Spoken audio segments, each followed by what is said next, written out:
يا أيها الذين آمنوا صلوا عليه وسلموا تسليما إن الذين يؤذون الله ورسوله لعنهم الله في الدنيا والآخرة وأعد لهم عذابا مهينا والذين يؤذون المؤمنين والمؤمنات بغير ما اكتسبوا. السلام عليكم ورحمة الله وبركاته. إن الحمد لله نحمده ونستعينه ونستغفره ونعوذ بالله من شرور أنفسنا ومن سيئات أعمالنا من يهده الله فلا مضل له ومن يضلل فلا هادي له. أشهد أن لا إله إلا الله وحده لا شريك له وأشهد أن محمدا عبده ورسوله وبعد. கண்ணியம் மிகுந்த அல்லாஹ் ரப்புல் ஆலமீனின் நல்லடியார்களே, மரணம் ஒரு பாடப்புத்தகம் என்ற தலைப்பின் கீழ் கடந்த 3 தினங்களாக வெவ்வேறு கோணங்களில் பல்வேறு செய்திகளை நாம் அறிந்துவிட்டோம். அடுத்தபடியாக இந்த மரணத்தை பற்றியான உபதேசங்களை கேட்க, அதை மனதிலே ஆழமாக பதிய வைத்துக் கொண்டிருந்த நபித்தோழர்கள் மரணத்தை எவ்வாறு எதிர்நோக்கினார்கள், அதை எப்படி புரிந்து கொண்டதன் காரணத்தினால் இப்படி வாழ்ந்தார்கள் என்ற ஒரு பார்வை மிக முக்கியமானது. ஏன்னா நபித்தோழர்கள் நம்மளை போன்ற ஒரு மனிதர்கள் தான். ரசூல் ஸல்லல்லாஹு அலைஹி வஸல்லம் அவர்களுக்கு வஹி வந்துச்சு, நபித்தோழர்களுக்கு வஹி வரல. நம்மள மாதிரி ஒரு மனிதர்கள். ஆனால் அவர்கள் இந்த மரணத்துடைய நாம் எப்படி ஹதீஸ்களை எல்லாம் கேட்டு மனதுல பதிய வைத்து நம்பிக்கை கொள்கிறோமோ அந்த மாதிரிதான் அவங்களும் கேட்டிருப்பாங்க, உள்ளத்துல பதிய வச்சிருப்பாங்க. அப்ப அவங்க நம்பிக்கைக்கும் நம்ம நம்பிக்கைக்கும், அவங்க அதை எடுத்துக்கொண்டதுக்கும் நம்ம எடுத்துக்கொண்டதுக்கும் உண்டான வித்தியாசம் நமக்கு தெரியணும். நம்ம வெறுமனே பயானாக எடுத்துக்கொண்டோமே ஆனால், அதை ஒரு அறிவாக பார்க்கவில்லை என்றால் அது எந்த பலனையும் அளிக்காது. சஹாபாக்கள் அதை அறிவு சிந்தனையாக பார்த்தார்கள், அதை ஒரு களஞ்சியமாக பார்த்தார்கள், அதை உண்மையாக உறுதியாக நம்பினார்கள். அதனாலதான் அந்த எல்லைக்கு போனாங்க என்ற ஒரு விஷயத்தை நாம் முதலிலே புரிந்து கொண்டவர்களாக இந்த சப்ஜெக்டுக்குள்ள போகலாம். முதலாவது, ரசூல் ஸல்லல்லாஹு அலைஹி வஸல்லம் அவர்களுடைய மனைவி அன்னை ஹதீஜா ரலியல்லாஹு அன்ஹா இருக்காங்க இல்லையா, இவங்களுக்கு ஒரு குழந்தை ஒன்று பிறக்கிறது. யார் என்றால் காசிம் அப்படின்னு ஒரு குழந்தை பிறக்குது. இந்த குழந்தையினுடைய பெயரில் தான் நபி ஸல்லல்லாஹு அலைஹி வஸல்லம் அவர்களை அபுல் காசிம் என்று அழைப்பார்கள். இந்த குழந்தை சில நாட்களிலேயே இறந்ததற்கு பிறகு ரசூலுல்லாஹ்வுக்கு அந்த பேர் மாறல. ஆனா அந்த குழந்தை இறந்து போயிடுச்சுல, அதற்கு பிறகு ஒரு ஆசை. என்ன ஆசை என்றால், நமக்கு ஒரு தட்டுக்குள்ள இருந்தா நல்லா இருக்குமே, ஒரு ஆண் குழந்தை இருந்து எடுத்து வளர்த்தா நல்லா இருக்குமே என்று ஆசைப்பட்டார்கள். அதனால உக்கால் அப்படின்னு ஒரு சந்தை ஒன்று இருக்கிறது. மக்காவுல உக்கால் அப்படின்னு ஒரு சந்தை இருக்கு. இந்த உக்கால் சந்தையில நிறைய பிசினஸ் எப்போதுமே என்ன செய்வாங்க, வியாபாரங்கள்லாம் செய்வார்கள். இதுல அடிமைகளை எல்லாம் வைத்து வியாபாரம் பண்ணுவாங்க. அடிமைகள் என்றால் நம்மை போன்ற மனிதர்கள் இருப்பாங்கல்ல, யாராவது கடன் வாங்கியிருப்பாங்க, அல்லது போர்க்களத்துல சிறை கைதியா பிடிக்கப்பட்டிருப்பாங்க, அல்லது ஓடி நாதி இல்லாம கிடப்பாங்க. இவங்களை என்ன அடிமையாக்கிடுவாங்க. யாருக்கெல்லாம் சப்போர்ட் இல்லையோ அவங்கள அடிமையாக்கப்படக்கூடிய ஒரு காலகட்டம். அடிமையாயிட்டா அவங்களுக்கு கீழே எஜமானனுக்கு கீழே தான் வேலை செய்யணும், ஓடி போக கூடாது. சம்பளம்லாம் கொடுக்க மாட்டாங்க. காசு கொடுத்து சம்பளம் மாதிரி தருவாங்களான்னா அது கிடையாது. சொத்து பத்தெல்லாம் சேர்க்க முடியாது. அவங்க சொன்ன அடிப்படையில், எஜமானன் சொன்ன அடிப்படையில தான் திருமணமே முடிக்க முடியும். அடிமை எவ்வளவு சொத்து சேர்த்தாலும் அது எஜமானனுக்கு தான் சொந்தம். அந்த அளவுக்கு ரூல் இருக்கிறது. அப்படிப்பட்ட அந்த அடிமை என்ற அந்த விஷயத்துல வந்து ரசூல் ஸல்லல்லாஹு அலைஹி வஸல்லம் மனைவியான ஹதீஜா என்ன செய்யறாங்கன்னா, இந்த உக்கால் சந்தைக்கு போயிட்டு ஒரு அடிமைய வாங்குறாங்க, ஒரு சிறுவனை வாங்குறாங்க. அந்த சிறுவன் யார் என்றால் ஜெயித் என்று சொல்லக்கூடிய சிறுவன். சிறுவன்னா ரொம்ப சின்ன பையன் கிடையாது, ஒரு நல்ல ஒரு இளமை நெருக்கத்திற்கு இருக்கக்கூடிய ஒரு நல்ல அழகான நல்ல வெள்ளவெளேன்னு இருப்பாரு. அரேபிய சிறுவன். அடிமைன்னு சொன்ன உடனே ஏதோ கருப்பினத்து அடிமையா இருப்பாங்கல்ல, பிலால் ரலியல்லாஹு அன்ஹு ஹபஷி, கருப்பினத்தை சேர்ந்த அடிமைகளும் விற்கப்படுவாங்க, அரபுகளும் அடிமையாக்கப்படுவாங்க. இவர் யாருன்னா அரபி அடிமை, அரபு பேசக்கூடிய ஒரு அடிமையாக இவர் விற்கப்படுகிறார். இவரை ரசூல் ஸல்லல்லாஹு அலைஹி வஸல்லம் மனைவியான அன்னை, இதெல்லாம் நபியாகிறதுக்கு முன்னாடி நடக்குது. அப்ப என்ன செய்யறாங்கன்னா வாங்குறாங்க, வாங்கி ரசூல் ஸல்லல்லாஹு அலைஹி வஸல்லம் கிஃப்ட் பண்ணிடுறாங்க. அடிமையை விலைக்கு. அன்னை ஹதீஜா அவங்க வந்து பெரிய வசதி படைத்தவங்கல்ல, அந்த அரபுகளை பொறுத்த வரைக்கும் நம்ம காலம் மாதிரி கிடையாது. ஆண்கள் சொத்து வந்து பெண்கள் யார சொத்து சேர்த்துட்டாங்கன்னா அது புருஷனுக்கு தான். பெண்கள் சொத்து வச்சிருக்கிறது எதுக்கு? நகை நட்டு வச்சிருந்தாலும் புருஷன் கேட்டா கொடுத்துடணும். பெண்களுக்குன்னு தனியா சொத்து வச்சுக்கிறதுக்கு இந்த காலத்திலேயே நம்ம என்ன செய்யறது இல்ல, பெருசா இது பண்றது இல்ல. ஆனா இஸ்லாம் அந்த உரிமையை கொடுத்திருக்கிறது. ஜாஹிலியா காலத்திலயும் அது இருந்துச்சு. அன்னை ஹதீஜா அவங்க வந்து தனியா சொத்து வச்சிருப்பாங்க. ரசூல்லா சம்பாதிச்ச சொத்து தனியா இருக்கும். 2 பேரும் கணவன் மனைவியா இருப்பாங்க. இவங்க தனியா சொத்து வச்சிருப்பாங்க, அவங்க தனியா சொத்து இருக்கும். மௌத்தா போயிட்டா வாரிசு உரிமையில கிடைக்கும். அன்னை ஹதீஜா இறந்ததுக்கு அப்புறம் வாரிசு அடிப்படையில ரசூல்லாவுக்கு என்ன செய்யும், கணவனுக்கு இவ்வளவு பங்குன்னு கிடைக்கும்ல, அதுதான். இப்ப வந்து அன்னை ஹதீஜா அவங்க என்ன செய்யறாங்கன்னா, அந்த ஜெயித் என்ற அவருடைய தந்தை பேரு ஹாரிசா, ஜெயித் அவர்களுடைய தந்தை பேரு ஹாரிசா. அப்ப ஜெயித் பின் ஹாரிசா என்று என்ன செய்வார்கள், அரபுல சொல்லுவாங்க. இவரை வந்து விலைக்கு வாங்குறாங்க. வாங்கி ரசூல் ஸல்லல்லாஹு அலைஹி வஸல்லம் அவர்களுக்கு அன்பளிப்பா கொடுத்துட்றாங்க. எதுக்கு கொடுக்குறாங்கன்னா, இவர் வந்து நம்மளுடைய புள்ள மாதிரி நம்ம எடுத்து வளர்த்துக்குவோம், நீங்க வந்து உங்க வேலைகளுக்கு பயன்படுத்தி கொள்ளுங்கள் அப்படின்னு மனைவி கணவனுக்கு கிஃப்ட் பண்றாங்க. மனைவி கணவனுக்கு கிஃப்ட் பண்ணுவாங்களா? உங்க மனைவி உங்களுக்கு எந்த காலத்துல கிஃப்ட் பண்ணி இருக்கிறாங்களா? கல்யாணம் புதுசுல பண்ணியிருப்பாங்க.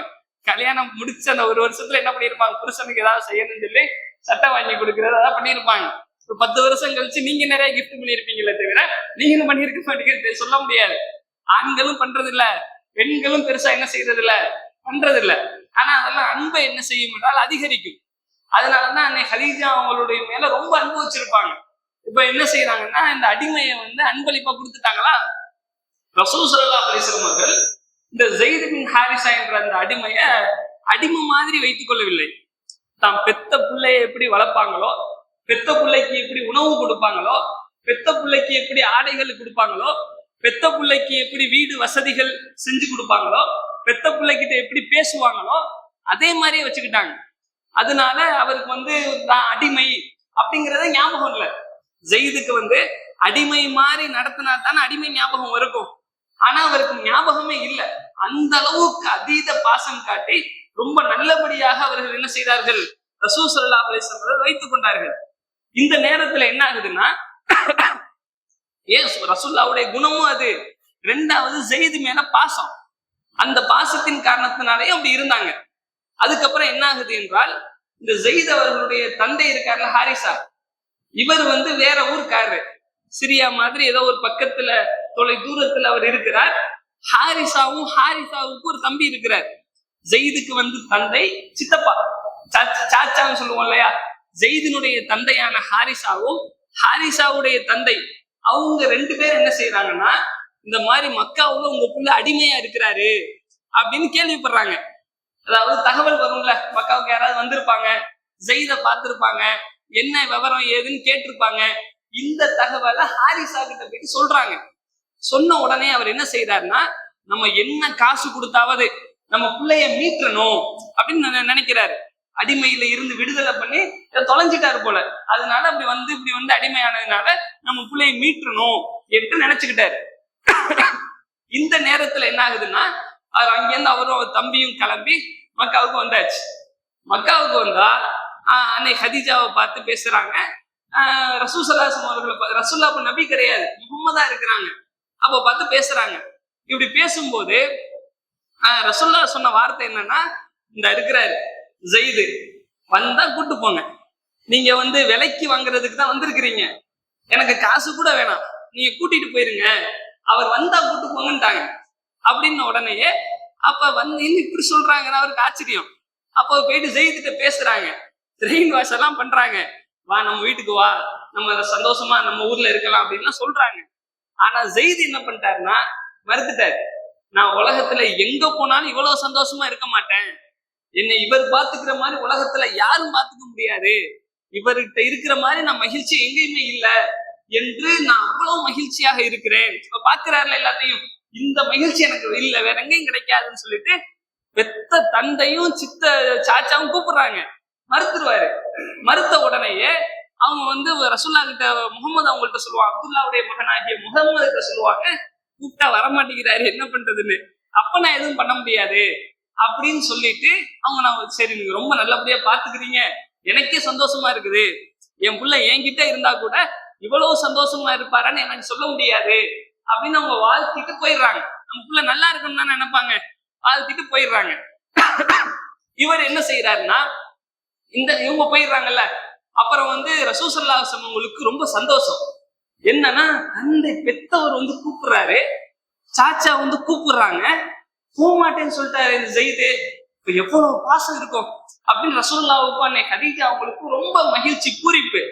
அதனால என்ன செய்யறாங்கன்னா டிக்ளேர் பண்றாங்க மக்கள்கிட்ட போயிட்டு, இவர் இனிமே ஜெயிது பின் ஹாரிசா கிடையாது, ஜெயிது பின் முஹம்மது. ஜெயிது பின் முஹம்மது, அதாவது ஜெயிது பின் ஹாரிசானா ஹாரிசாவுடைய மகன் முகமதுன்னு அர்த்தம். உண்மையான தந்தையினுடைய பேரை சொல்லி அழைச்சிட்டு இருந்தாங்க. இப்ப ஒரு ரசூல்லா டிக்ளேர் பண்றாங்க, இவர் வந்து இனிமே ஹாரிசாவுக்கு புள்ளன்னு சொல்லக்கூடாது, இனிமே அவர் ஏன் புள்ள. ஏன் புள்ளன்னு ஏன் சொல்றாங்கன்னா, வளர்க்கும் மகன் என்ற ஒரு வழக்கம் அப்ப இருந்துச்சு. ஒரு பிள்ளைய வந்து பிள்ளை இல்லாதவங்க தத்தெடுத்து வளர்ப்பாங்க. தத்தெடுத்து வளர்க்கிறப்ப அந்த தத்தெடுத்து வளர்த்தவர் தான் உண்மையான தந்தையாக சொல்லப்படுவார். உண்மையில பெற்றவர் இருப்பார்ல, அவர் தந்தையாக பார்க்கப்பட மாட்டார், அவர் பேரை கூட சொல்ல மாட்டாங்க. இப்படி வந்து இஸ்லாத்துல வந்து வளர்ப்பு பிள்ளைக்குன்னு சட்டம் இல்லாததுனால அந்த நேரத்துல வந்து இதை டிக்ளேர் பண்றாங்க, இவர் வந்து ஜெயித் பின் முஹம்மது என்றுதான் அழைக்க வேண்டும். அதுக்கப்புறம் நபியாகவும் ஆகிறாங்க. இந்த சம்பவம் நடந்ததுக்கு அப்புறம் ரசூல் ஸல்லல்லாஹு அலைஹி வஸல்லம் இறை தூதராக ஆகிறார்கள். இவர் ஜெயித் இஸ்லாத்தை ஏத்துக்கிறார், இஸ்லாத்தை ஏற்றுக்கொள்கிறார், அடிமையிலிருந்து விடுதலையும் பண்றாங்க. இவர் இனிமே எனக்கு அடிமை கிடையாது என்று விடுதலையும் பண்றாங்க. அதுக்கப்புறம் என்ன செய்யறாங்கன்னா, ஜெயித் மேல உள்ள பாசத்துக்காக சொல்ற ரசூல் ஸல்லல்லாஹு அலைஹி வஸல்லம் உங்களுடைய மாமி, அதாவது ரசூலுல்லாஹ்வுடைய தந்தை இருக்காங்கல்ல அப்துல்லா, அப்துல்லா கூட பிறந்த ஒரு 8 பேர், மொத்தம் 9 பேர் இருக்கிறாங்க. இந்த 9 பேர்ல ஆண்கள் வந்து 8 பேர், 12 பேர் இருக்கிறாங்க. அதுல 9 பேர் என்னது ஆண்கள், அதாவது ரசூலுல்லாஹ்வுடைய தந்தையினுடைய கூட பிறந்தவர்கள், சித்தப்பா பெரியப்பான்னு சொல்லுவோம் இல்லையா, அந்த மாதிரி. பெண்கள் மாமிமார்கள் இருக்காங்கல்ல, இவங்க வந்து ஒரு 3 பேர் இருக்கிறாங்க. இந்த மாமியினுடைய மகள், அதுல ஒரு மாமி இருக்கிறாங்க, அந்த மாமியினுடைய மகள் இருக்காங்க இல்லையா, அவங்க பேரு ஜைனப். ரசூல் ஸல்லல்லாஹு அலைஹி வஸல்லம் அவங்களுடைய குறைஷி குலத்தை சேர்ந்த மாமியினுடைய தந்தையினுடைய சகோதரி ரசூலுல்லாஹ்வுடைய மாமி இருக்காங்க இல்லையா, அவங்க மகளான ஜைனப், அதாவது ஜைனப் பின்த் ஜஹஷ் என்ற முழு பேரு கூப்பிடும் போது என்ன செய்வாங்க, ஜைனப் பின்த் ஜஹஷ் என்று சொல்லுவார்கள். இந்த ஜைனப் பின்த் ஜஹஷ் யார் என்றால் ரசூலுல்லாஹ்வுக்கு முறப்பொண்ணா இருக்கிறதுனால ரசூலுல்லாஹ் தானே கட்டிக்கணும். ரசூலுல்லாஹ் வந்து அவங்க திருமணம் முடிச்சுக்கிற அளவுக்கு அவங்களுக்கு முறை இருக்கிறது. இருந்தாலும் இவர் யாரு, அடிமை மட்டும் இல்ல, தந்தை யார் என்று தெரியாம தந்தை வேற தந்தை என்று அழைக்கப்பட்டு வளர்ப்பு பிள்ளையாதான் வளர்க்குறாங்க. அப்படிப்பட்ட ஒரு இடத்துல அப்படி கட்டி கொடுக்க மாட்டாங்க. என்னதான் இருந்தாலும் இவர் வேற குலம் தானே, கோத்திரம் தானே, அடிமை தானே. ரசூலுல்லாஹ் என்ன செய்யறாங்கன்னா ஜைனபுக்கு கட்டி கொடுக்குறாங்க. ஜைனப் பின்த் ஜஹஷ் அவர்களுக்கு திருமணம் முடித்து கொடுக்கிறார்கள். கொடுத்தா இந்த திருமணம் வந்து 1 வருஷம் கூட நிலைக்கல. 2 பேருக்கு சண்டை. ஏன்னா இவர் அடிமை, அவங்க குறைஷி உயர்ந்த கோத்திரம், அதனால கொஞ்சம் என்னது சிக்கல் நிறைய வருகிறது. அதனால 1 வருஷத்திலேயே விவாகரத்து ஆயிடுச்சு. இவங்க பெரிய ஒரு விஷயத்த செய்யறாங்க ரசூலுல்லாஹ். எதுக்காக செய்யறாங்க, அன்புக்காக தான் பண்றாங்க. யாரும் ஒரு அடிமைக்கு இன்னொரு அடிமையை பார்த்தோ அந்த ரேஞ்சுக்கு கட்டி கொடுக்கலாம்ல, அந்த ரேஞ்சுக்கு கட்டி கொடுக்காம தான் ரேஞ்சுக்கு கட்டி கொடுக்குறாங்க. தான் முடிச்சா எந்த பெண்ணை முடிக்குமோ அந்த ரேஞ்சை கட்டி கொடுக்குறாங்க. ஆனா ஒத்து வரலன்னு சொன்னதுக்கு அப்புறம் தலாக் ஆயிடுது, விவாகரத்து பண்ணிடுறாங்களா. அதுக்கப்புறம் என்ன செய்யறாங்கன்னா ஒரு சட்டம் ஒன்று இறங்குகிறது, அல்லாஹ்வின் புறத்துல இருந்து ஒரு சட்டம் இறங்குகிறது. என்ன சட்டம்னா உதுஊஹும் லி ஆபாயிஹிம் வஹுவ அக்ஸத்து இன்தல்லாஹ். இனிமேல் உங்க வளர்ப்பு பிள்ளைகளை அவங்களுடைய சொந்த தந்தையின் பேர்ல தான் நீங்க அழைக்கணும். நீங்க வளர்ப்பு பிள்ளைய உங்க தந்தை பேர்ல தான் அழைக்கிறீங்க. அப்படி அழைக்காமல் வளர்ப்பு பிள்ளை என்ற சட்டம் கிடையாது. அதாவது பெற்றெடுத்த தந்தை தான் உண்மையான தந்தை, பெற்றெடுத்த தாய் தான் உண்மையான தாய். அப்படி அழைக்க கூடாதுன்னு ஒரு சட்டம் வருது. இந்த சட்டம் வந்ததுக்கு அப்புறம் திருப்பி ஸெய்த் பின் ஹாரிஸா மாத்திடுறாங்க. வளர்ப்பு பிள்ளையுடைய சட்டம் வந்ததுக்கு, வளர்ப்பு பிள்ளைன்னா பிள்ளைய எடுத்து வளர்க்கலாம், தப்பு கிடையாது. ஒரு ஆதரவு இல்லாம இருக்கிறாங்க, எடுத்து வளர்க்கிறது மார்க்கத்துல தப்பா என்றால் தப்பு கிடையாது. ஆனா சொல்லி வளர்க்கணும். நீ என் பிள்ளை கிடையாது, நீ இன்னாருடைய பிள்ளை, நான் உன்னை எடுத்து வளர்க்கிறேன் என்று சொல்லி வளர்க்கணும். ஆனா ரசூல்லா என்ன பண்ணிட்டாங்கன்னா தாமகங்கிற மாதிரி தானே சொன்னாங்க. அதனால பொது சட்டம் என்ன வந்துருச்சுன்னா இப்படி வளர்க்க கூடாது, சொந்த தந்தை பேராலதான் அழைக்கணும்னு சொல்லிட்டாங்க. இதுக்கப்புறம் என்ன நடக்கிறது என்றால், இந்த ஸெய்த் பின் ஹாரிஸா அவருக்கு தலாக் ஆயிடுச்சுல்ல, இப்பயாவது உனக்கு கல்யாணம் பண்ணி கொடுத்தா ஒழுங்கா வாழ தெரியல அப்படின்னு விட்டாங்களான்னா விடல. அதுக்கப்புறம் என்ன செய்யறாங்கன்னா உம்மு ஐமன் என்ற ஒரு பெண் இருக்கிறாங்க. இந்த உம்மு ஐமன் கொஞ்சம் வயசானவங்க தான், கருப்பு நிறத்துல இருப்பாங்க, ரசூல் ஸல்லல்லாஹு அலைஹி வஸல்லம் உடைய அடிமையாகவும் இருந்தவங்க. இவங்களை திருமணம் முடிச்சு கொடுக்குறாங்க. எதுக்காகனா சரி திருப்பி வேற ஒரு பெண்ணை முடிக்கணும் இல்லையா, அதுக்காக முடிச்சு கொடுக்குறாங்க. அவர் முடிச்சுக்கிட்டாரு. முடிச்சதுக்கு அப்புறம் அவங்க குழந்தையும் பிறக்குது. இந்த உம்மு ஐமனுக்கும் ஸெய்த் பின் ஹாரிஸாவுக்கும் ஒரு குழந்தை பிறக்கிறது. இந்த குழந்தை இவர் உம்மு ஐமன் நல்ல கருப்பா இருப்பாங்க, ஸெய்த் பின் ஹாரிஸா நல்ல மாதுளம்பழம் மாதிரி வெள்ளையா இருப்பாரு. இப்ப பிறக்கிற புள்ள எப்படி பிறக்குதுன்னா ரொம்ப கருப்பா பிறக்குது, அடர் கருப்பா. உம்மு ஐமன் லெவலுக்காவது பிறக்கணும்ல, ஆனா ரொம்ப கருப்பா பிறக்குது, நீக்குற மாதிரி பிறக்கிறது. அப்ப என்ன ஆகுதுன்னு சொன்னா முனாஃபிக்குங்கெல்லாம் இதை பார்த்துட்டு ஃபித்னா பண்ணிட்டாங்க. இந்த புள்ள இவங்க 2 பேருக்கு பிறக்கல அப்படிங்கிற மாதிரி ரொம்ப தப்பாக ஃபித்னா பண்ணிட்டாங்க. ரசூலுல்லாஹ் கவலையெல்லாம் பட்டாங்க. இதுக்காக என்னடா இப்படி பண்றாங்களே, இந்த காலமா இருந்தா டிஎன்ஏ டெஸ்ட் விட்டுறலாம், வெள்ளையா இருக்கவனுக்கு கருப்பா பிறக்கும், கருப்பா இருக்கவனுக்கு சிறப்பா பிறக்கும், சிறப்பா இருக்கவனுக்கு வெள்ளையா, இதெல்லாம் சாதாரண விஷயம். 35 தலைமுறைக்கு முன்னாடி வரைக்கும் அந்த ஜீன் இருக்குதுல்ல, அந்த தலைமுறை ஏதாவது ஒண்ணு பிறக்கும். அது அந்த காலத்து அறிவுல இல்லாததுனால பெற்ற தாய் தந்தை மாதிரி தான் பிறக்கணும் அப்படிங்கிற மாதிரி நினைச்சு வச்சிருந்தாங்க. அதனால இப்படியெல்லாம் இருக்கும்போது ரசூலா கவலையா இருப்பாங்க. அப்ப இந்த 2 பேரும் யாருன்னா இந்த ஸெய்த் பின் ஹாரிஸாவும் அந்த பையன் பிறந்திருப்பார்ல கருப்பா, இவங்க 2 பேரும் பள்ளியாசல்ல ஒரு நாள் தூங்கிக்கிட்டு இருப்பாங்க. இந்த மாதிரி முனாஃபிக்கின்கள் பரப்பி வச்சிருப்பாங்கல்ல, இது ரசூலுல்லாஹ்வுக்கு கவலை அளித்து கொண்டிருக்கக்கூடிய நேரத்துல இவங்க 2 பேரும் பள்ளியாசல்ல என்ன பண்ணிட்டு இருப்பாங்க, தூங்கிக்கிட்டு இருப்பாங்க. போர்வையை பொத்திட்டு, போர்வை கொஞ்சம் சின்ன போர்வை, முகத்துக்கு போனா முகத்தை பொத்தினா கால் தெரியும், அந்த மாதிரி ஒரு போர்வையா இருக்குது. அப்ப அந்த மாதிரி இருக்கும்போது 2 பேரும் பக்கத்துல தந்தை பிள்ளையும் பக்கத்துல ஒட்டி தூங்கிட்டு இருக்கிறாங்க. தூங்கிக்கிட்டு இருக்கிறப்ப ஒருத்தர் முதுரஜ்னு ஒருத்தர் வர்றாரு. இந்த முதுரஜ்னு சொன்னா என்னன்னா, அந்த ரேகை இருக்குல்ல, ரேகை, கை ரேகை, கால் ரேகை எல்லாம் இருக்கு இல்லையா, இது இந்த ரேகையை வச்சு என்ன செய்வாங்கன்னா அந்த காலத்துல வாப்பா பிள்ளைய கண்டுபிடிப்பாங்க. ஜோசியம் கிடையாது, ஜோசியம்னா வருங்காலத்தை சொல்றது. ஆனா இது வருங்காலத்தை சொல்றது இல்ல, இந்த ரேகையில இருந்து இந்த ரேகை வந்திருக்கு அப்படின்னு கண்டுபிடிக்கலாம். காலையும் பார்த்து கண்டுபிடிப்பாங்க, இந்த கால்ல இருந்து இந்த கால் வந்திருக்குது அப்படின்னு தந்தைக்கும் பிள்ளைக்கும் இருக்கிற அந்த ஒத்துமையை வச்சு கண்டுபிடிப்பாங்க. இது ரசூலுல்லாஹ்வுக்கு தெரியாது, ஆனா அந்த கலை அந்த காலத்துல இருந்துச்சு.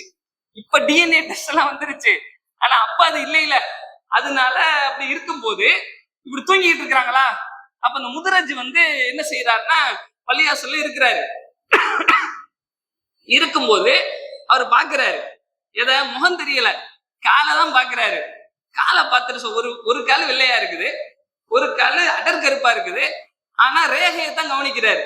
காலை பார்த்துட்டு சொல்றாரு, இந்த கால்ல இருந்து இந்த கால் வந்திருக்கணும், அல்லது இந்த கால்ல இருந்து இந்த கால் வந்திருக்கணும், 2ல ஒண்ணுக்கு ஒண்ணு வாப்பாப்புள்ள காலு அப்படின்னு பார்த்துட்டு சொல்றாரு. இத சொன்ன உடனேயே ரசூலுல்லா இது வந்து சொல்லி கொஞ்ச நேரத்துல மதீனா ஃபுல்லா பரவிடுச்சு. ரசூலுல்லாஹி ஸல்லல்லாஹு அலைஹி வஸல்லம் அவர்கள் இதை கேட்டுட்டு அவ்வளவு சந்தோஷப்படுவாங்க. வர்றத ரசூலுல்லாஹ்வுடைய முகம் மின்னலை போன்று ஆகிவிட்டது. ஏற்கனவே கவலையா இருந்தாங்கல்ல, இந்த மாதிரி ஜெயிது மேல இப்படி அவதூறு சொல்றாங்களே, நல்ல பையனாச்சே, நல்ல குடும்பமாச்சு, இப்படி எல்லாம் பண்றாங்களேன்னு ரசூலுல்லாஹ் கவலையில இருக்கிறப்ப யாரோ ஒரு ஆள் பார்க்கல, அவங்க தான் பெத்த புள்ள மேல அவதூறு சொன்னா எப்படி அப்படி பார்த்திருக்கிறாங்க. அவ்வளவு பாசம். இந்த மாதிரி ஒரு பாசம் மிகுந்த கல்யாணம் பண்ணி வச்சு அது விவாகரத்தாகி திருப்பி கல்யாணம் பண்ணி வச்சு அதுல அவதூறாகி அந்த அவதூறு நீக்கப்படுகிறது. ரசூலுல்லாஹி ஸல்லல்லாஹு அலைஹி வஸல்லம் அதையும் அக்செப்ட் பண்ணிட்டு அவ்வளவு சந்தோஷப்பட்டு மின்னலை போன்று நபிகள் நாயகம் ஸல்லல்லாஹு அலைஹி வஸல்லம் அவர்கள் சிரித்து கொண்டே என்னை ஆயிஷா ரலியல்லாஹு அன்ஹா அவங்கள்ட்ட வந்து பாரு முதரஜ் சொல்லிட்டாரு அப்படின்னு சொல்லுவாங்க. முதரஜ் வந்து என்ன பண்ணிட்டாரு, இப்படி வந்துச்சுன்னு சொன்னாரு. மதீனா ஃபுல்லா பரவி முனாஃபிக்கின்களுக்கு மூக்குடைப்பாயிடுச்சு. இருந்தாலும் அந்த ரேகையை பத்தி தெரிஞ்சுக்க, ரேகைங்கிறது என்னன்னா அந்த ஜோசியம் கிடையாது, அது ஒரு கலை. ஆனா அந்த கலை இந்த காலத்துல கிடையாது, அழிஞ்சு போச்சு. இந்த காலத்துல அப்படி யாரும் இருக்கிறாங்களா என்றால் அது கிடையாது. அந்த காலத்துல யாரும் இல்ல, இந்த மாதிரி ஒரு ஆள் 2 பேர் தான் இருந்திருக்கிறாங்க. இந்த மாதிரி ஒரு நேரத்துல என்ன நடக்கிறது என்றால், இப்படிப்பட்ட இந்த ஜாஃபர் இருக்கிற இந்த ஸைத் பின் ஹாரிஸா இருக்கிறார்ல, அடுக்கடுக்கா இவர் மேல எவ்வளவு பாசம் வச்சிருக்கிறாங்க ரசூலுல்லாஹ். இவரை வந்து ஒரு டைம்ல வந்து ஒரு போர்க்களம் ஒன்று வருகிறது. பத்ரு போர்ல கலந்துகிட்டவர் ஒரு வீரர், உஹது போர்லையும் கலந்துகிட்டவர் பெரிய வீரர், தளபதி. அதே போன்று பல சின்ன சின்ன படைகளுக்கெல்லாம் இவர் அனுப்புவாங்க. இவரை அனுப்பும் போதெல்லாம் பெரிய பெரிய சஹாபாக்களை கீழே வச்சு அனுப்புவாங்க. இவர் ஸைத் பின் ஹாரிஸாவை தளபதி ஆக்கிட்டு அபூபக்கர் உமரை எல்லாம் பின்னாடி அனுப்பி விடுவாங்க. எப்படி இருக்கும்? ஆனா அவங்க ஆட்சேபனை பண்ணலாட்டி வேற வேற சஹாபாக்கள் எல்லாம் ஆட்சேபனை பண்ணியிருக்கிறாங்க. இவர் பின்னாடி எங்களை அனுப்புறீங்களே அப்படின்னு ஆட்சேபனை பண்ண போயிடலாம். ரசூலுல்லாஹ் அதை வந்து அதுதான் சட்டம் என்று சொல்லி அவர் பின்னாடி போங்க வெற்றி கிடைக்கும் என்று சொல்லி அனுப்புவார்கள். இந்த மாதிரியான ஒரு சூழ்நிலையில ஒரு போர்க்களம் ஒன்று வருகிறது. அது என்ன போர்க்களங்கிறத வச்சுக்கோங்க. இது ஞாபகத்தை வச்சுட்டு இன்னொரு சம்பவத்தையும் பார்த்துருவோம். இன்னொரு மனிதர் யார் என்றால் ஜாஃபர் இப்னு அபி தாலிப். இந்த ஜாஃபர் இப்னு அபு தாலிப் என்று யார் என்று சொன்னால், ரசூல் ஸல்லல்லாஹு அலைஹி வஸல்லம் அவர்களை எடுத்து வளர்த்த அபு தாலிப் இருக்காங்கல்ல, ரசூலுல்லாஹ் அனாதையா இருப்பாங்க, உள்ள இருக்க தாய் தந்தை இருக்க மாட்டாங்க. அப்ப எடுத்து போட்டி நடக்கும். நான் எடுக்க மாட்டேன்னு போட்டி, நான் எடுப்பேன்னு போட்டி இல்ல. வசதியானவங்க எல்லாம் லைட்டா விலகிடுவாங்க. அபு தாலிப் இருக்கிறதுல கொஞ்சம் ஏழ்மையா இருப்பாரு. நான் முகமதை எடுத்து வளர்க்கிறேன் என்று எடுத்து வளர்ப்பாரு. அதுக்கப்புறம் வந்து அவருக்கு புள்ள பிறக்கும். வரிசையாக 4 ஆண் குழந்தைகள் பிறக்கும். அக்கீலுன்னு ஒரு புள்ள, தாலிபுன்னு ஒரு புள்ள, தாலிபு மூத்த புள்ள, அப்புறம் அக்கீல் பிறப்பாரு. அதுக்கப்புறம் ஜாஃபர் இப்ப அபு தாலிப் பிறப்பாரு. அதுக்கப்புறம் அலி பிறப்பாரு. அலி ரலியல்லாஹு அன்ஹு தெரியும்ல, அலி ரலியல்லாஹு அன்ஹு அவருடைய அண்ணன் தான் இந்த ஜாஃபர். இந்த ஜாஃபர் ரலியல்லாஹு அன்ஹு யாருன்னு சொன்னா, அலி ரலியல்லாஹு அன்ஹு இஸ்லாத்தை ஏத்துக்கிட்டாங்கல்ல, அடுத்த சில வருடங்கள்லயே இவங்களும் இஸ்லாத்தை ஏத்துக்கிட்டாங்க. இந்த மாதிரி ஏத்துக்கிட்டப்ப இஸ்லாத்தினுடைய ஆரம்ப காலகட்டத்தில் ஏற்றுக்கொண்ட நபி தோழர்கள் இவங்க. அதாவது நுபுவத்துல ஒரு 5-6 வருஷம் 2-3 வருஷம் இருக்குல்ல, இந்த நபியாகி ஒரு 2-3 வருஷத்துக்குள்ள ஏத்துக்கிட்டவங்க. இவங்க என்ன பண்றாங்கன்னா, ரசூல் ஸல்லல்லாஹு அலைஹி வஸல்லம் உங்களுக்கு வந்து கடுமையான மக்காவுல எதிர்ப்பு வந்த நேரத்துல ஹிஜ்ரத்து போகணும் அப்படின்னு முடிவெடுக்கிறாங்க. இந்த ஜாஃபர் இப்னு அபி தாலிப் வந்து மிகப்பெரிய ஒரு பேச்சாளர், கடுமையாக பேசக்கூடிய வாத திறமை, பேசுனா ஜெயிக்க முடியாது. அப்படிப்பட்ட ஒரு நல்ல இலக்கியமும் கலைநயமும் அரபு மொழி அறிவும் கொண்ட எழுத படிக்க தெரிஞ்ச ஒரு கூர்மையான சிந்தனையாளர், பெரிய தாயின்னு வச்சுக்கோங்களேன், மிகப்பெரிய ஒரு ஆலிம். அப்படிப்பட்டவராக இருக்கிறதுனால இவரை என்ன செய்யறாங்கன்னா, ஹிஜ்ரத்துக்கு நீங்க போங்க, இவரையும் இவர் மனைவி அஸ்மா ஒருத்தவங்க இருக்கிறாங்க, அது பிள்ளைங்க 2 ஆம்பளை பிள்ளைங்க இவருக்கு இருக்கிறாங்க. இவங்க குடும்பத்தோட இன்னும் ஒரு 7-8 பேரு, மொத்தம் 12 பேரு முதலாக ஹிஜ்ரத்து போக சொல்லி ஜாஃபர் இப்னு அபூ தாலிபை தலைமையாக ஆக்கி ரசூல் ஸல்லல்லாஹு அலைஹி வஸல்லம் அவர்கள் அபிசீனியாவுக்கு அனுப்புவாங்க. இப்ப அபிசீனியாவுக்கு போய் சேர்ந்துருவாங்க. அதெல்லாம் கடல்ல போயிட்டு கப்பல் வழியா தான் போவாங்க. போயிட்டு அபிசீனியாவை தஞ்சம் அடைஞ்சிருவாங்க. தஞ்சம் அடைஞ்சதுக்கு அப்புறம் என்ன பிரச்சனை வரும்னா, மக்காவுல இருந்து அபிசீனியாவுக்கு கொஞ்சம் பேர் போயிட்டாங்க, நல்லா இருக்கிறாங்க, தஞ்சம் அடைஞ்சிட்டு மன்னருக்கு தெரியாம வாழ்ந்துட்டு இருக்கிறாங்க என்று சொல்லி அங்க உள்ள அந்த குறைஷிகள் எல்லாம் தாருன் நதுவாவுல ஒரு மீட்டிங் போட்டாங்க. போட்டுட்டு 2 பேரை செலக்ட் பண்றாங்க. இங்க உள்ள பேச்சு திறமை இருப்பாங்கல்ல, இங்க நல்ல கிரிமினலா யோசிப்பாங்கல்ல, அந்த மாதிரி 2 பேரை சிலை அம்ரு பின் அல் ஆஸ் இன்னும் ஒரு நபி பின்னாடி சேர்த்துக்கு வந்துருவாங்க. அதனால சொல்ல முடியாது. ஆனால் அந்த நேரத்துல அவங்க குஃப்ர்ல இருப்பாங்க இல்லையா, அந்த அம்ரு பின் அல் ஆஸ் இன்னொரு மனிதரை என்ன செய்யறாங்கன்னா, நீங்க 2 பேரும் அபிசீனியாவுக்கு போங்க, இந்த கிஃப்ட் எல்லாம் எடுத்துட்டு போங்க, நிறைய அன்பளிப்புகள் தங்கம் வெள்ளி திருகம் தீனார் எல்லாம் கொண்டு போயிட்டு அந்த மன்னருக்கு கொடுத்துட்டு இவங்களை பத்தி சொல்லி நல்ல ஒரு ஏத்தி விட்டுட்டு வந்துருங்க, அனுப்ப சொல்லி வந்துருங்க, நாடுகரத்தை விட்டுருங்க என்று சொல்லி சொல்றாரு. எங்க மக்கா குறைஷிகள் சேர்ந்து முடிவெடுக்கிறாங்க. ஏன்னா முஸ்லிம்கள் மக்காவில மட்டும் இல்ல, எங்க போனாலும் நிம்மதியா வாழக்கூடாது அப்படின்னு ஒரு முடிவெடுத்து இப்படி அனுப்பி விடுறாங்க. அப்ப நஜ்ஜாசி மன்னத்தை இந்த மாதிரி கொஞ்சம் பேர் எங்க ஊர்ல இருந்து வந்திருக்கிறாங்க, ரொம்ப ரொம்ப மோசமானவங்க, புதிய கொள்கையை கொண்டு வந்திருக்கிறாங்க, நாங்க இதுக்கு முன்னாடி அதெல்லாம் கேள்விப்பட்டதே கிடையாது, புதுசு புதுசா என்னவோ பேசுறாங்க, எங்க மூதாதையர்கள்லாம் அவமானப்படுத்துறாங்க அப்படின்னு கொஞ்சம் ஏத்தி நஜ்ஜாசிக்கு நல்லா ஏத்தி விட்டுட்டு அவங்களை கூப்பிட்டு விசாரிங்கன்னு சொல்லிட்டாரு. சொன்ன உடனேயே நஜ்ஜாசி யார் என்றால் கிறிஸ்தவ மதத்தை பின்பற்றக்கூடியவர். நஜ்ஜாசியோட அரசவை இருக்குல்ல, அந்த மன்னர் உட்கார்ந்து அரசவை உட்கார்ந்து இருப்பாங்க, ரசூலுல்லாஹ்வுக்கு அதெல்லாம் கிடையாது, மத்த மன்னர்கள் வச்சிருந்தாங்க. இந்த நஜ்ஜாசி அரசவையில ரோம பாதிரிகள் உட்கார்ந்து இருப்பாங்க, அதாவது கிறிஸ்தவ பாதிரிகள் உட்கார்ந்து இருப்பாங்க. இப்படி ஏதாவது ஒண்ணு மதத்துக்கு ஏதாவது ஒண்ணுன்னு அப்ஜெக்ஷன் பண்ணுவாங்க. கடும் அமைச்சர்களாக இருப்பாங்க, செனட் உறுப்பினர்கள் சொல்லுவாங்க இல்லையா, அப்படி இருப்பாங்க. என்ன நடக்குதுன்னா, இந்த கூட்டத்தை கூட்டிட்டு வாங்கன்னு சொல்றாரு. வந்ததுக்கு அப்புறம் அவர் நஜ்ஜாசி அவங்கள்ட்ட அவர் கேட்பாரு, என்னப்பா பிரச்சனை, உங்க ஆள் ஏதோ சொல்றாங்க, உங்களை பத்தி ஏதோ சொல்றாங்க, நீங்க என்னதான் சொல்றீங்க, உங்க கருத்து என்ன என்று கேட்பார். அப்ப அந்த நபின்னு யார வந்திருக்கிறதா சொல்றீங்களே, அவர் என்ன அப்படின்னு கேட்பாங்க. இப்ப யோசிச்சு பாருங்க, இது என்ன மாதிரியான சந்தர்ப்பம். இந்த சந்தர்ப்பம் என்பது சாதாரண மேட்ரு கிடையாது. சின்ன வார்த்தை பிசகு ஏற்பட்டாலும் மரண தண்டனை கிடைக்கிறதுக்கு கூட வாய்ப்பு இருக்குது. அதே போன்று மன்னரை மயக்கிற மாதிரிதான் பேசணும். மன்னர் இடத்துல பேசும்போது நீங்க கவிஞர்களை எல்லாம் பார்த்திருப்பீங்க, பொய் புழுகு மூட்டையெல்லாம் வச்சு மன்னரை மயக்கி பேசி பரிசுகளை பெற்று போவார்கள். அப்ப மன்னரை மயக்குவதற்கு பேசுறதா இருந்தா பொய்யையும் சேர்க்கணும்ல, பொய் நிறைய சேர்த்தாதான் மன்னரை மயக்க முடியும். அப்ப இந்த இடத்துல ஜாஃபர் ரலியல்லாஹு அன்ஹு பொய் பேசக்கூடாது. பொய் பேசுனா தப்பிச்சிடலாம், ஆனா பொய் பேசுனா மார்க்கத்தின்படி இருக்காது, மார்க்கத்தின்படி வாழ முடியாது. அப்ப அதுலயே தோத்து போயிட்டாங்கன்னு வந்துரும். உண்மையை பேசுனா என்ன வேணா நடக்கலாம். இந்த மாதிரி ஒரு இக்கட்டான ஒரு நூல் இலையில, ரொம்ப ரொம்ப நூல் இலையில அவர்கள் நின்று கொண்டு மன்னருக்கு முன்னால் விசாரணையில பேசுகிறார்கள். எவ்வளவு அழகான பேச்சு. அந்த பேச்சு திறமையெல்லாம் எடுத்தீங்கன்னா அந்த வார்த்தைய, அந்த வாசக வடிவமைப்பு கூட நம்மளால கற்பனை செய்து பார்க்க முடியாது. அவர் சொல்றாரு, ஐயுல் மலிக், எங்கள் மதிப்பிற்குரிய மன்னரே. ஜாஃபர் சொல்றாரு, எங்கள் மதிப்பிற்குரிய மன்னரே, எங்களுடைய என்ன சொல்றீங்கன்னு கேக்குறாங்கல்ல, உங்க கொள்கை என்னன்னு. அதுக்கு அவர் விளக்கம் கொடுப்பாரு. குன்னா கௌமன் அஹ்லு ஜாஹிலியத்தின், நாங்கள் அறியாமை காலத்து மக்களாக இருந்தோம். என்ன அறியாமையில இருந்தோம் என்றால், நாபுதுல் அஸ்னாம, கற்சிலைகளை எல்லாம் வணங்கி கொண்டிருந்தோம். நஅகுலுல் மைத்தத, செத்து போன, தானாக செத்து போனவைகளை சாப்பிட்டு கொண்டிருந்தோம். நஅத்தில் ஃபவாஹிஷ, கேடுகட்ட செயல்கள், இழிவான அனாச்சாரங்களை எல்லாம் செய்து கொண்டிருந்தோம். நக்தவுல் அர்ஹாம, உறவுகளை எல்லாம் இஷ்டத்துக்கு பிரிச்சு விட்டு அறுத்து விட்டு விளையாடி கொண்டு துண்டித்து கொண்டிருந்தோம். நுசீவுல் ஜவார, அண்டை வீட்டுக்காரர்களை எல்லாம் மறந்துட்டோம், பக்கத்து வீட்டுக்காரங்களை நாங்க மறந்துட்டோம், கெட்டது பண்ணிக்கிட்டு இருந்தோம். கவியும் மின்னா அல்லைஃப, எங்கள்ல பலமானவரு பலகீனமானவரை சாப்பிடுவாருன்னா அடக்குமுறை பண்ணுவாரு. அதே போன்ற ஃபகுன்னா அலா தாலிக, நாங்க இப்படித்தான் வாழ்ந்துகிட்டு இருந்தோம்.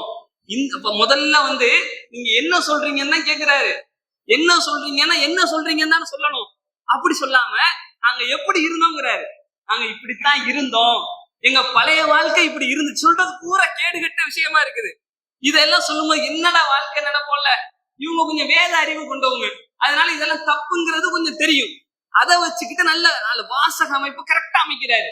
அதுக்கப்புறம் என்ன பண்றாருன்னா, நாங்க இப்படித்தான் இருந்தோம், ஹத்தா பஅஸல்லாஹு இலைனா ரசூலா, எங்களுக்கு அல்லாஹ் ஒரு தூதர் அனுப்புற வரைக்கும் எங்களுக்கு தூதர் வந்தாரு. அவருடைய குலம், கோத்திரம், பரம்பரை, உண்மை இதெல்லாம் நாங்க தெரிஞ்சு வச்சிருந்தோம். யாரோ எங்க இருந்த வரல, அவர் யாரு, குடும்பம் என்ன, கோத்திரம் என்னன்னு எங்களுக்கு தெரியும். அவர் என்ன பண்ணார் என்றால் இல்லல்லாஹ், அல்லாஹுவை அல்லாஹுவின் பக்கம் எங்களை அழைத்தார். தௌஹீதிஹி, அல்லாஹுவை மட்டும் வணங்குமாறும் அவனை ஒருமைப்படுத்துமாறும், அவனை மட்டுமே வணங்குமாறும், நாங்க இதுக்கு முன்னாடி என்னவெல்லாம் வணங்கிக்கிட்டு இருந்தோமோ அதையெல்லாம் கலட்டி தூக்கி எரியுமாறு எங்களுக்கு அழைத்தார். இதையெல்லாம் வணங்கக்கூடாது, அதெல்லாம் தூக்கி எறிங்க என்று சொன்னார்.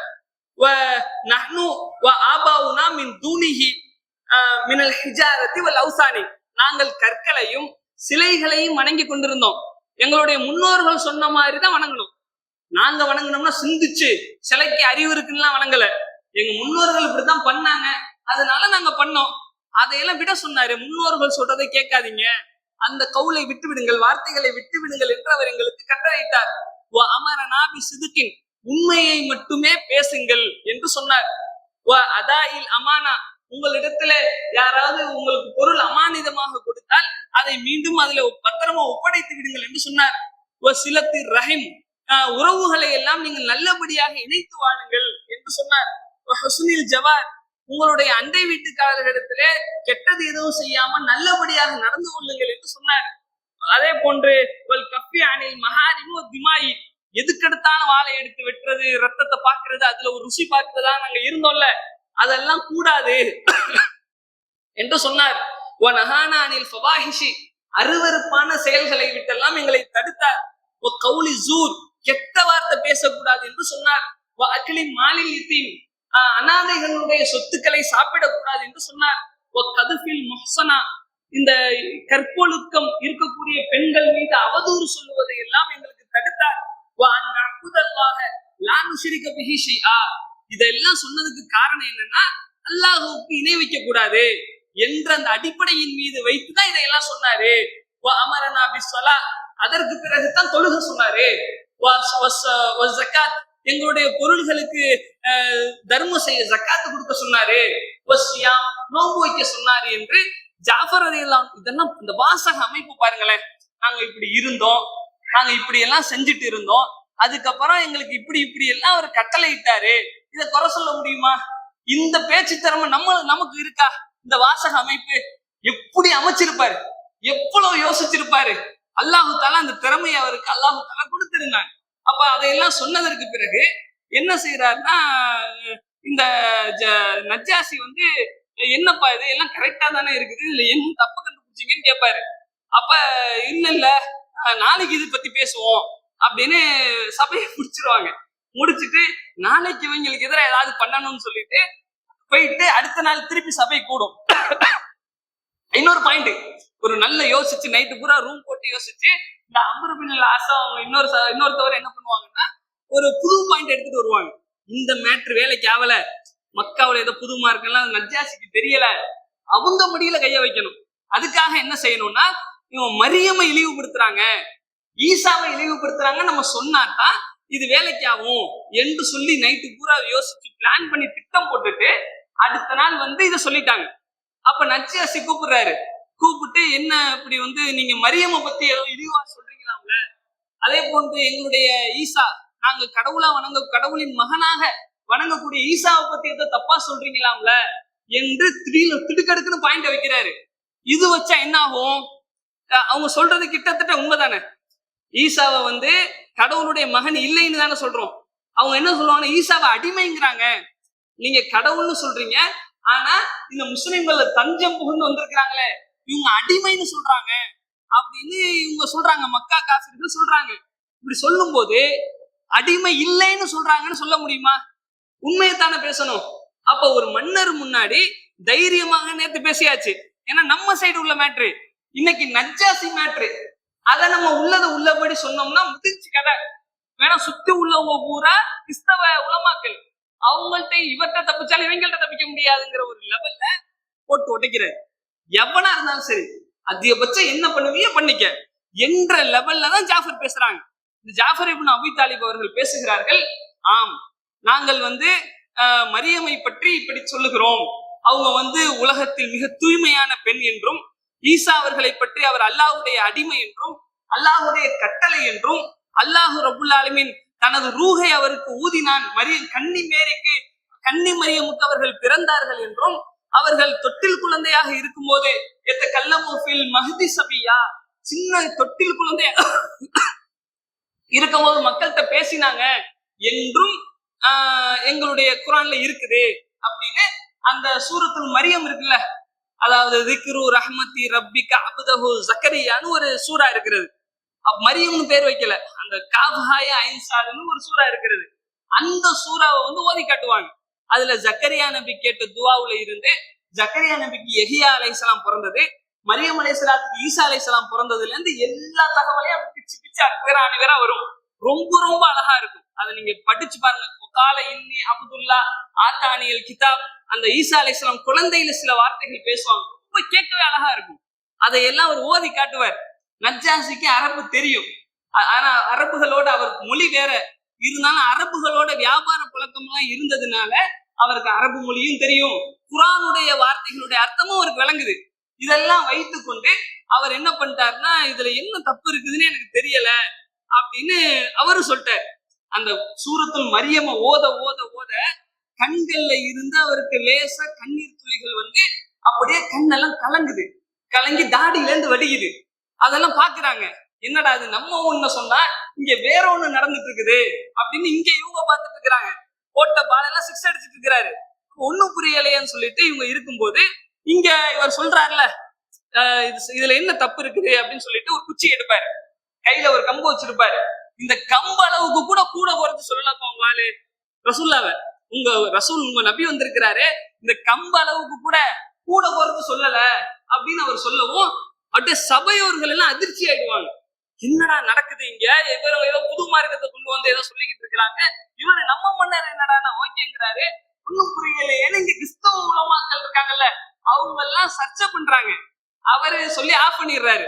இதற்கு பிறகு அவர் என்ன சொல்லுவாருன்னா, இந்த திறமை இந்த வார்த்தை பிரயோகங்கள் எல்லாம் பார்த்துட்டு அவர் உள்ளத்துல இஸ்லாத்தை ஏத்துக்குவார். அது வேற விஷயம். அவர் என்ன சொல்லுவாருன்னா, நீங்க வந்து இந்த பரிசல்ல, நீங்க இன்னும் பெரிய பரிசு பொருட்களை தங்கத்துல 1 கிலோ கொண்டு வந்திருக்காங்கன்னா, நீங்க 1000 கிலோ தங்கத்தை கொண்டு வந்தாலும் உங்களை வந்து நான் வந்து உங்களுக்கு தரமாட்டேன் அப்படின்னு சொல்லி அவங்க 2 பேரும் அனுப்பிச்சு விட்டுவார். நீங்க மக்காவுக்கு போகலாம், உங்களுடைய பரிசு பொருட்களை எடுத்துட்டு போயிடுங்க அப்படின்னு சொல்லிடுவார். இவங்களை பார்த்து, உங்களுக்கு வந்து நான் ஒரு சட்டத்தை நான் வந்து அமல்படுத்துறேன், என்னன்னா நீங்க இந்த நாட்டுல சொந்த நாட்டு குடிமக்களை போன்று இருக்கலாம், உங்களை யாராவது திட்டினால் அது குற்றம், உங்கள்கிட்ட யாராவது எதிர்த்தா அடிச்சா அகதிக்கு சட்டம் போடுவாங்களா, அகதியை திட்டுனா அகதிகளை அடிச்சா கடும் கோபம் என்ற ஒரு சட்டத்தை, குற்றம் என்ற ஒரு சட்டத்தை அவர் நஜ்ஜாசி போட்டு நீங்க சுதந்திரமாயிருங்க என்று சொல்லுகிறார். அடிப்படை காரணம் என்னன்னு பாருங்க, இந்த தாவா பிரச்சாரம் தான். அதுக்கு வந்து அந்த அடித்தளம் போட்டது அவர்களுடைய அந்த தெளிவான பார்வை, ஜாஃபர் ரலியல்லாஹு அன்ஹு அவங்களுடைய பார்வை. அது மட்டும் இல்லாம இந்த ஜாஃபர் ரலியல்லாஹு அன்ஹு என்ன செய்யறாங்கன்னா, இந்த மதீனா நஜ்ஜாசி மன்னர் இருக்கக்கூடிய ஹபஷா ஒரு 7-8 வருஷம் இருப்பாங்க. அதற்கு பிறகு மதீனாவுல ஒரு ஆட்சி அமைச்சு ரசூல்லா பத்ரு உஹது ஹந்தக்கெல்லாம் சந்திச்சிருவாங்கல்ல. அதுக்கப்புறம் ஹைபர் என்ற ஒரு போர் நடக்கும். இந்த போர் டைம்ல மதீனாவுக்கு ஹிஜ்ரத் பண்ணி வந்துருவாங்க. ஏற்கனவே ஹபஷாவுக்கு ஹிஜ்ரத் பண்ணி போன இவங்க மதீனாவுல நல்லா ஆயிடுச்சு, நம்ம இங்க போகலாம் என்று சொல்லி ஒரு 5-6 வருஷத்துல மதீனாவுக்கு ஹிஜ்ரத் பண்ணி வந்துருவாங்க. வந்தா மதீனாவுக்கு வந்தா ரசூல்லா மதீனாவுல இல்ல, ரசூல்லா எங்க அப்படின்னா ஹைபர்ல இருக்கிறாங்கன்றுவாங்க. நீ ஹைபருக்கு போவோம் அப்படின்னு சொல்லி ஹைபருக்கு போயிடுவாங்க. இவங்களும் போருக்கு கலந்துக்கிறதுக்காக வந்தது ஹிஜ்ரத் பண்ணி வந்தாச்சு. வந்தா கூட ஒரு நாள் கூட வெயிட் பண்ணல, ஹைபருக்கு போருக்கு போவோம், போருக்கு தானே போயிருக்கேன், முற்றுகையிட்டு இருப்பாங்க. முற்றுகையிட்டனால அது மாச கணக்குல நீடிக்கும், நம்மளும் போயிட்டு இதுல கலந்துக்கிறோம் என்று சொல்லி போருக்கு போகலாம்னு சொல்லி அதுக்கு கிளம்பிடுவாரு. பெரிய வீரர் இவரு. அதனால போய் போருக்கு போனா இங்க போர் முடிஞ்சிடும். இவர் போவாரு, ஹைபர் என்ன செஞ்சிடும் முடிஞ்சு யூதர்கள் வந்து என்ன செஞ்சிருவாங்க, எல்லாத்தையும் ஓடி போயிருவாங்க. பெரிய அடிமைகள் எல்லாம் புடிச்சிட்டு வருவாங்க, நிறைய பங்கு வச்சுக்கிட்டு இருப்பாங்க. இந்த நேரத்துல இவங்க போர்ல கலந்துக்க தானே வந்தாங்க. இவங்களை பார்த்துட்டு ரசூல்லா ரொம்ப சந்தோஷப்படுவாங்க. எப்ப வந்தீங்க, ஏது வந்தீங்க, எப்ப நல்லா ஆயிடுச்சுன்னு சொல்லி விசாரிச்சுட்டு போர்ல கலந்துக்கல. ஆனா இவங்க போருக்கு நிகரா தியாகம் பண்ணிருக்கிறாங்க. ஹிஜ்ரத்தை விட பெரிய தியாகம் என்ன? ஹிஜ்ரத்தும் ஜிஹாது ஈக்குவலான தியாகம் தானே. அதனால அந்த போர்ல கிடைச்ச கனிமத்துல இவங்களுக்கு ஒரு பங்கு கொடுப்பாங்க. ரசூலுல்லாஹி ஸல்லல்லாஹு அலைஹி வஸல்லம் அவங்களுக்கு அந்த உரிமை இருக்குது. அதனால கனிமத்துல இவர்களுக்கு பங்கு கொடுப்பார்கள் என்பதை பார்க்கிறோம். அதற்கு பிறகு மதீனாவுக்கு வந்துருவாங்க. மதீனாவுல கொஞ்சம் அந்த நேரத்துல எல்லாம் கொஞ்சம் வறுமை இருந்துச்சு. அப்பதான் அந்த வறுமை முடிகிற அந்த நேரம், அதாவது ஹிஜ்ரி 6, 7 இந்த டைம்ல என்ன நடக்குதுன்னா, அபூ ஹுரைரா அவங்க எல்லாம் நீங்க பார்த்திருப்பீங்க. அபூ ஹுரைரா அவங்க பல நாள் சாப்பாடு கிடைக்காது. அவங்க என்ன பேரிச்சம்பழத்தை சாப்பிட்டுட்டு இருப்பாங்க. அதுக்கப்புறம் அதுவும் கிடைக்காத நாளா இருக்கும். அப்ப என்ன செய்வாருன்னா, யாராவது போனாங்கன்னா குர்ஆன் வசனத்தை சொல்லி விளக்கம் கேட்பாரு. பசி தாங்க முடியாம குர்ஆன் வசனத்தை சொல்லி நம்ம விளக்கம் கேட்டோம்னா அதுக்கு விளக்கம் சொல்ற மாதிரி நம்ம முகத்தை பார்ப்பாங்க, நிலைமையை பார்ப்பாங்க. பசியோட இருக்கிறாரு அப்படின்னு சொல்லி சாப்பிட்டீங்களான்னு கேட்பாங்கல்ல, அந்த மாதிரி கேட்பாங்க. அப்படின்னு நம்ம சொல்லுவோம், வாங்க சாப்பிட்டு கூட்டிட்டு போயிடுவாங்கன்னு அபூ ஹுரைரா என்ன செய்யறாருன்னா, வர்றவங்க போறவங்க எல்லாம் குர்ஆன் வசனத்தை கேட்கிறாரு. அப்படி விளக்கம் கேட்டுட்டு பல தடவை பண்ணுவாரு. ஒரு தடவை அபூபக்கர்ட்ட கேட்பாரு, அபூபக்கர் போயிடுவாரு. உமர்ட்ட கேட்பாரு, இந்த விளக்கம் சொல்லிட்டு போயிடுவாரு. ரசூலுல்லாஹ் தான் கண்டுபிடிப்பாங்க. அபூ ஹுரைரா சாப்பிட்டியான்லாம் கேட்பாங்க. இல்ல இது வா சாப்பிடலாம்னு சொல்லி ரசூலுல்லாஹ் ஒரு தடவை கூட்டு போவாங்க. அந்த மாதிரி ஜாஃபரும் கூட்டு போவார். அதாவது இவருடைய இயற்கையான குணம் என்னன்னா, ஜாஃபர் ரலியல்லாஹு அன்ஹு அவர்கள் அந்த ஏழைகள் மீது ரொம்ப பரிவு கொண்டவங்களாக இருப்பாங்க.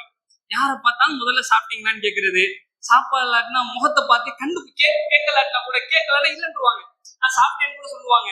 அதனால வெக்கப்படுவாங்கல்ல, வாங்க சாப்பிட போகலான்னு கூட்டு போறதுன்னு சொல்லிட்டு இந்த உணவு கொடுக்கிற விஷயத்துல தனி கவனம் செலுத்துவார்கள். அது மட்டும் இல்லாம இந்த சாப்பாடு கூட்டு போறாங்கல்ல, கூட்டு போய் வீட்டுல ஒருவேளை கொஞ்சம் தான் சாப்பாடு இருந்துச்சுன்னா வெண்ணெய் எல்லாம் எடுப்பாராம். சாப்பாடு வெண்ணெய் இருக்குல்ல, வெண்ணெய் எடுத்து அந்த லாஸ்ட் சொட்டு வரைக்கும் எடுத்து கொடுப்பாராம். லாஸ்ட் சொட்டு கூட விடாம விருந்தினருக்கு கொடுத்து அந்த அளவுக்கு கவனிப்பார்கள் என்ற ஒரு அம்சத்தை எல்லாம் பார்க்கிறோம். இவ்வளவு பரிவு கொண்ட இந்த ஜாஃபர் இப்னு அபூ தாலிப் ரசூலுல்லாஹ்வுக்கு தம்பி முறை. ரசூலுல்லாஹ்வுடைய அபூ தாலிப் சித்தப்பா, அவங்களுடைய மகன் தம்பி அலி அவர்களுடைய அண்ணன். இவங்க இப்ப ரசூல் ஸல்லல்லாஹு அலைஹி வஸல்லம் வளர்ப்பு மகன் ஸைத் பின் ஹாரிஸா, ரசூல் ஸல்லல்லாஹு அலைஹி வஸல்லம் அவங்களுடைய தம்பி முறையான ஜாஃபர் இப்னு அபூ தாலிப். ரெண்டு பேருமே யாரு? ரொம்ப ரொம்ப ரொம்ப ரொம்ப நெருக்கமானவங்க. உறவால், ரத்தத்தால், இவங்க ரத்தத்தாலையும் அவங்க அன்பாலையும் நெருக்கமானவங்க.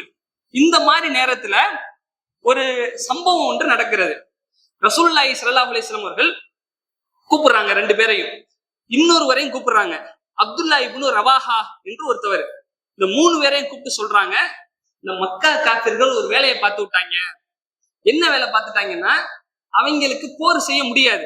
பத்ரு, உஹது, கந்தக்ல எல்லாம் தோத்துட்டாங்க. நம்ம நேரடியா போர் செய்ய முடியாது, அரபுகளை வச்சு போர் செய்ய முடியாது. கந்தக்ல எல்லாம் தோத்துட்டாங்கல்ல, முழு அரபு கூட்டமும் தோத்து போயிடுச்சு. அதனால இருக்கிற ஒரே வழி என்னன்னா, நம்ம கிட்ட இருக்கிறதுலே இந்த ரோம படை கொஞ்சம் பலமா இருக்கிறாங்க, கொஞ்சம் தூண்டி விட்டா கைப்பற்றிடுவாங்க. அவங்களுக்கு விவரம் எல்லாம் தெரியாது. இங்க வீக்கா இருக்குன்னு சொல்லிட்டோம்னா என்ன பண்ணிடுவாங்க, படையோட ஏரியாவை கைப்பற்றிடுவாங்க. இந்த மாதிரி ஒரு டெக்னிக்கை ஃபாலோ பண்ணி இந்த அபூ சுஃபியான் என்ன பண்ணுவாருன்னா, ரோமர்களுக்கு கடிதம் எழுதி அனுப்பிச்சு விட்டுருவாரு. இந்த இடம் வீக்கா இருக்குது, ரொம்ப அட்டூழியம் பண்றாங்க, இவங்களை நீங்க பாத்துக்கங்கன்னு சொல்லிடுவாங்க.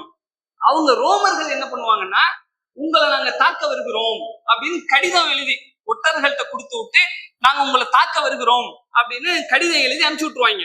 இது ரசூலுல்லாஹ்வுக்கு கிடைச்சதுக்கு அப்புறம் நம்ம தாக்க வர்றோம்னு சொன்னவன்ட்ட வேடிக்கை பார்க்க முடியுமா? நம்ம சந்திக்கணும்ல. அப்ப சந்திக்கணும்னு முடிவெடுத்தா படை வேணும். அப்ப படையை முடிவெடுக்கும் போது ரசூலுல்லாஹி ஸல்லல்லாஹு அலைஹி வஸல்லம் அவங்களுக்கு இந்த 3 பேரை தான் கூப்பிடுறாங்க. ஜாஃபர் இப்னு அபூ தாலிபையும், அபீ தாலிபையும், அப்துல்லா இப்னு ரவாஹா அவர்களையும், ஸைத் பின் ஹாரிஸா 3 பேரையும் கூப்பிட்டு, இந்த மாதிரி இந்த ரோமர் இந்த மாதிரி மக்கா காஃபிர் வேலையை பார்த்து விட்டு போயிட்டாங்க, அதனால ரோமர்கள் படையெடுத்து மதீனாவை தாக்குறதுக்கு வந்துட்டு இருக்கிறாங்க, அவங்கள தாக்க இங்க வர வைக்க கூடாது, நம்ம போயிட்டு வேற எங்கேயா சந்திக்கணும், அதுதான் நல்லது. அதனால ஒரு பெரும்படை, அவங்க 1,00,000 பேரு, 1,00,000 பேர் கொண்ட படையோட வந்துட்டு இருக்கிறாங்க. ரோமர்கள் ஒரு இடத்துல கால வச்சா எடுக்க விட மாட்டாங்க, ஒட்டு மொத்தமா வாஷ் அவுட் பண்ணி வைப் அவுட் பண்ணி முடிச்சிருவானுங்க. அப்படி ஒரு வெட்டுக்கிளி எப்படி முடிச்சு விட்டுருமோ அந்த மாதிரி சாப்பிட்டு போறவனுங்க ரோமர்கள். அதனால அவர்களை சந்திப்பதற்கு நாம ஒரு பெரிய பலம் கொண்ட படையாக போகணும் என்று சொல்லிட்டு ஒரு பெரிய படையை தயார் பண்ணி 3 பேரை தளபதியா அறிவிக்கிறாங்க. இவங்க 3 பேரையும், யார? ஸைத் பின் ஹாரிஸா அவர்களையும், ஜாஃபர் இப்னு அபீ தாலிப் அவர்களையும், இந்த அப்துல்லா பின் ரவாஹா அவர் பெரிய வீரர். இந்த 3 பேரையும் நியமிச்சுட்டு சொல்லுவாங்க ரசூலுல்லாஹ், நீங்க தளபதியா இருக்கிறீங்க, ஜெயித் பின் ஹாரிஸா வந்து கொல்லப்பட்டுருவாரு, நீங்க போறீங்க, போகும்போது அவர் கண்டிப்பாக இந்த போர்ல கொல்லப்பட்டுருவாரு, ஷஹீத் ஆயிடுவாரு, வீர மரணத்தை அடைஞ்சிருவாரு. அப்படி அடைஞ்சிட்டா அடுத்த தளபதியை ஜாஃபர் எடுத்துக்கணும், அவரும் ஷஹீத் ஆயிட்டா அடுத்த தளபதி அப்துல்லா பின் ரவாஹா எடுத்துக்கணும், அவரும் ஷஹீத் ஆயிடுவாரு. இப்படி 3 பேரும் ஷஹீத் ஆனதுக்கு அப்புறம் கொஞ்சமா விளக்குவாங்க. அதுக்கப்புறம் ஜாஃபர் எடுத்துக்கொண்டார், ஷஹீத் ஆயிட்டாரு. இவர் ரெண்டையும் சொல்றப்ப ரசூலுல்லாஹ்க்கு அப்படியே கண்கள்ல இருந்து கண்ணீர் வடியும், அழுதுகிட்டே சொல்லுவாங்க. ஏன்னா ரசூலுல்லாஹ் நேரா பாக்குறாங்க, மக்கள் எல்லாம் கேட்கிறாங்க, ரசூலுல்லாஹ்வுக்கு எல்லாம் எடுத்து காட்டுறாங்க, நேரா பார்த்து சொல்றாங்க, விஷுவலா பாக்குறாங்க. அதை பார்க்கும் போது அந்த கொல்லப்பட்டவங்க ஜாஃபர்லாம் கையை வெட்டுவாங்க, கையை வெட்டுமோ இந்த கையை வெட்டுமோ இந்த கையில பிடிப்பாரு, அந்த கையை வெட்டும் போது கீழே சரிவாரு. அதுக்கப்புறம் ஜெயித் எடுப்பாரு, அப்துல்லா பின் ரவாஹா எடுப்பாரு, அவரையும் வெட்டுவாங்க. இதெல்லாம் பார்க்கிறப்ப தன்னுடைய வளர்ப்புக்குள்ள இறந்து போறாரு, கண்ணு முன்னாடி வீரமரணம் அடைகிறாரு. இதெல்லாம் பார்த்துட்டு தம்பி இறந்து போறாரு. ரசூலுல்லாஹ் அழுது கொண்டு அதற்கு பிறகு அந்த அவங்களுக்கு வந்து காலித் பின் வலீத் எடுக்கிறாரு, அல்ல வெற்றியை கொடுத்துட்டான்னு சொல்லுவாங்க. இந்த நேரத்துல யோசிச்சு பாருங்க, மரணத்தை எப்படி பார்த்திருக்காங்க. மௌத்தா போவீங்கன்னு சொல்லி அனுப்புனா போவோமா? அப்படியே ரசூலுல்லாஹ் முன்னாடி ஓகே சொல்லிட்டு போற வழியில மௌத்தா போயிருவான்னு சொல்றாங்க, நம்ம ரூட்டை மாத்தி வேற ஏதாவது டெக்னிக்கா ஏதாவது பண்ணுவோம் சொல்லி ரூட்டை மாத்தி விட்டாங்கன்னா, அல்லது வேணான்னு பின்வாங்கிட்டாங்கன்னா என்ன வேணா நடக்கலாம்ல. மௌத்தாக போறீங்க, வீர மரணம் தான் இது, ஷஹீது தான் என்று ரசூலுல்லாஹ் சொல்லி அறிவிக்கிறாங்க, சந்திக்க தயாரா இருக்கிறாங்க. இதுக்கு முன்னாடி அவங்க வாழ்க்கையை எடுத்து பாருங்க, எவ்வளவு கஷ்டப்பட்டாங்க. ஹிஜ்ரத்து போயிட்டு வந்தது அதெல்லாம் வந்து இந்த மௌத்துக்கா. இவ்வளவு கஷ்டப்பட்டதெல்லாம் நல்லா வாழ்றதுக்கு தானே கஷ்டப்படுவோம், நல்ல ஜாலியா இருக்கிறதுக்கு தானே சிரமப்படுவோம். இவங்க மௌத்தா போறதுக்கு சிரமப்பட்டு இருக்கிறாங்க. ஜெயித் அவ்வளவு வாழ்க்கையில வந்து பல சிரமங்களை இஸ்லாத்தினுடைய ஆரம்ப காலகட்டத்துல பட்டவர், அவ்வளவு தூற்றுகளை சம்பாதிச்சவர், அதெல்லாம் நல்லா வாழ்றதுக்கு தானே. ஆனா மௌத்தா போவீங்கன்னு சொல்றாரு, ஏத்துக்கிறாங்க, அல்லாஹ்வுக்காக ஷஹீத் ஆகிறோம். அப்ப என்ன மாதிரியான மரணத்தை எப்படி பார்த்திருக்கிறாங்கன்னு பாருங்க. நம்ம வந்து நமக்குள்ள தைரியத்துல, அவங்களுக்குள்ள தைரியத்துல கோடியில ஒண்ணு நமக்கு இருக்குமா, லட்சத்துல ஒண்ணு இருக்குமா என்றால் கற்பனையே பண்ண முடியல. அப்படி அல்லாஹ் ரப்புல் ஆலமீன் அந்த மரணம் சம்பந்தப்பட்ட விஷயங்களை எல்லாம் இவர்களுக்கு அந்த உள்ளத்துல அந்த வசனங்களை எல்லாம் ஆழமாக பதிந்த காரணத்தினால் தான் தயாரா இருந்தாங்க. அப்ப நாமும் வந்து அந்த அம்சங்களை எல்லாம் விளங்கி கொண்டவர்களாக மரணத்திற்கு தயார்னா இந்த மாதிரி தயாரா இருக்கணும். சும்மா சொல்றது இல்ல, தயார்னா தெரிஞ்சா கூட தயாரா இருக்கணும். அப்படிப்பட்டவர்களாக, அதுவும் சும்மா தூங்குற மௌத்து இல்ல, வெட்டுப்பட்டு மரணிக்கிற ஒரு மௌத்து, வெட்டுப்பட்டு துடிச்சு இறந்து போற ஒரு மரணம், அதுக்கு தயாரா இருக்கிறாங்க. அப்ப மறுமையின் மீது எவ்வளவு உறுதியா நம்பிக்கை இருந்தா இதுக்கு ரெடி ஆவாங்க. மௌத்த வந்து எவ்வளவு துச்சமா நினைச்சா இதுக்கு தயாரா இருப்பாங்க. எந்த ஒரு பார்வை தான் நமக்கு இருக்க வேண்டும். இதை புரிந்து கொண்டவர்களாக வல்ல அல்லாஹ் ரப்புல் ஆலமீன் நம் அனைவரையும் ஆக்கி அருள் புரிவானாக. அஸ்ஸலாமு அலைக்கும் வரஹ்மத்துல்லாஹி வபரகாத்துஹு.